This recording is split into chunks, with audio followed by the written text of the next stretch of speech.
Hi guys, today's video is going to be a slightly long one. We're talking how do you sell your screenplay? How do you sell your script? What we're going to start with though is before you even write it, the marketing. And marketing has to be thought of before you really get started. There's 4 pillars of marketing. They are product, position, promotion and price. So we're going to start with the product. And these things interlock. Okay, so as you talk about them, you can drift between all 4. Your product is a script, but it's going to have a position in the marketplace. It's going to be a slasher, a single room drama, faith-based, whatever. So it's got to find a market segment. That market segment is its position. If we use a car, for example, are we selling a little cheap mass-produced car, or are we selling like a handmade Aston Martin? Where does it position itself in the car market? Where is your script going to be? Its genre. How much is it going to cost? So this is the product and position paradigm. Its price is going to be set by a lot of things. Your experience, how much it's going to cost to make, whether it's a desirable type script, whether it's going to be bought by an indie or a big production company. And that is based on, again, its position and the product itself. If you're writing a real cheap slasher, it's probably not going to be bought by Marvel. If you're writing a high-end sci-fi, it may be bought by Marvel, who knows? But these things play together. The promotion of it. Promotion is how you discuss it, where you put it. Are these sorts of films sold through festivals? Are they sold through agents? Are they only ever sold by referral? Are they made by the person? Are they tend to be things that are made in the indie world by the producer come director? You need to know who you're promoting it to. And this is going to tell you your audience, which is part of this 4-way paradigm, which of position, product, price, and promotion. For me, I write for a lower budget indie market. That's where I feel most comfortable. I like the interaction. I like the involvement that's in that sort of space. And that's where I've positioned my things. I tend to try to write scripts that are going to have a slightly lower production value. They don't have a lot of CGI. If any, they'll have some makeup effects because that can be expensive from, having to pay someone to do that sort of stuff. And a continuity issue can come across with a lot of makeup effects. So I try to keep things that are going to be easy to run on continuity, smaller locations, smaller number of locations, smaller cast.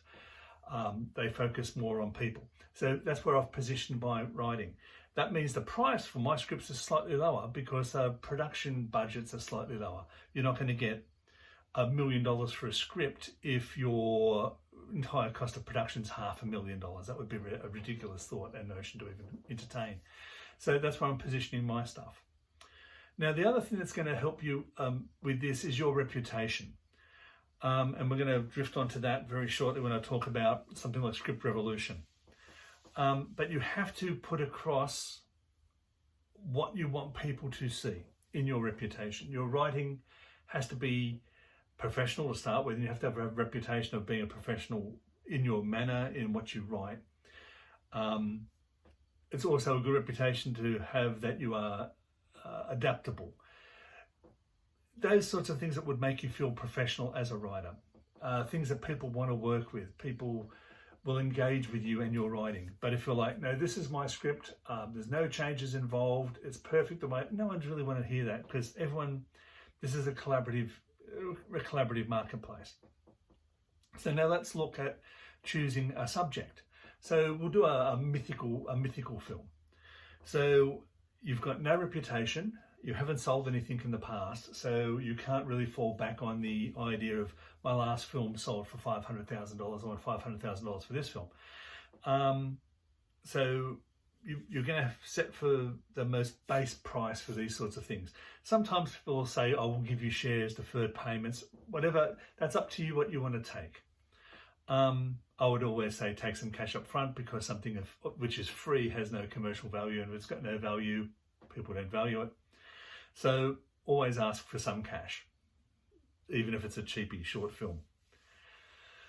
So you have to now sort of be realistic about your marketplace. Look at the sort of people you will be able to get in contact with. For me, I knew I'd be able to get in contact with indie people, low budget stuff. And the reason I chose that path is because even if you write a low budget film and someone's got a huge budget, they can still buy your low budget film if they like the story and the way you're telling it, because it just becomes cheaper for them.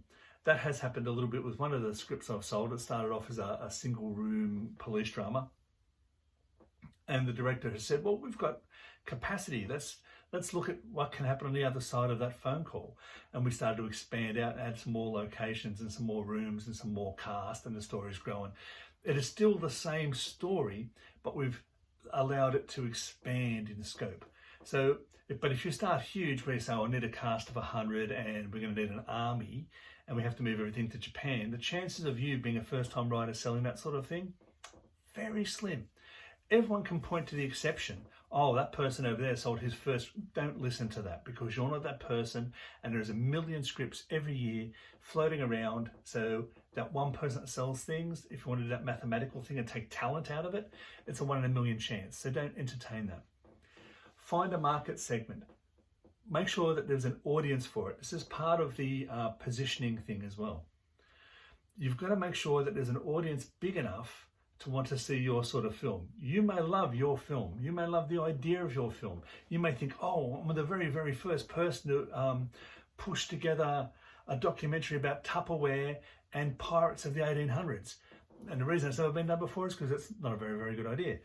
And even if it is a great idea, but there's only 2 people in the world that want to see it, you better hope that each one of those people is willing to spend $1 million to buy a ticket to that film, so you can recover the $1 million in budget and everyone can make some profit. So make sure there's an audience for your sort of film. If it's new and a great concept and cutting edge, when you boil it down, when it comes down to its very base elements, because everything can be refined to a very base element, what is the market for that base element?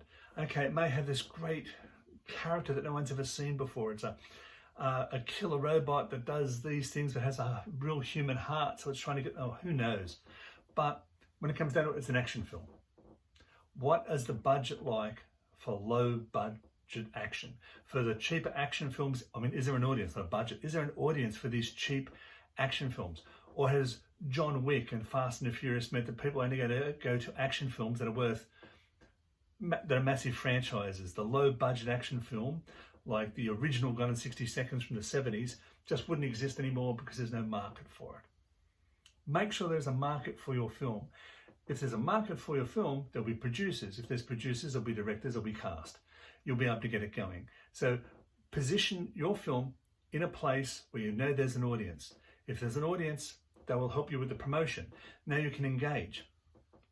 Your reputation, as I was saying before, on social media, on everywhere, fill out the description. It seems like the most simple thing. If you're on Stage 32 or on Script Revolution, Google will index your bio. So if your bio is really, oh, I'm a cat lover that collects pottery, and that doesn't tell any people. I mean, you're on Stage 32, you're on Script Revolution. They want to know your bio about you as a script writer, not that you collect beads or that you can juggle cats. You know, that's not important. Build your bio to reflect you as a storyteller. Google indexes these things. This helps build your reputation. Now, the other thing, I would strongly suggest you use Script Revolution. It is the best hosting place for spec scripts.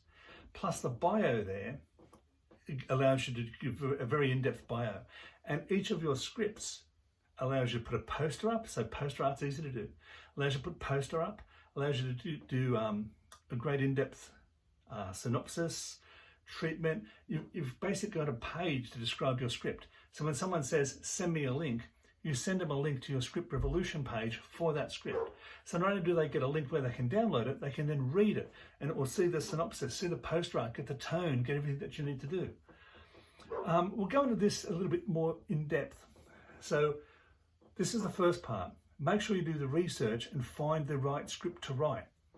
Next, we'll talk about things you can do to promote yourself, things you can do to promote your script, the value of competitions, getting coverage, which I'm not a fan of. I believe that you should be your own expert.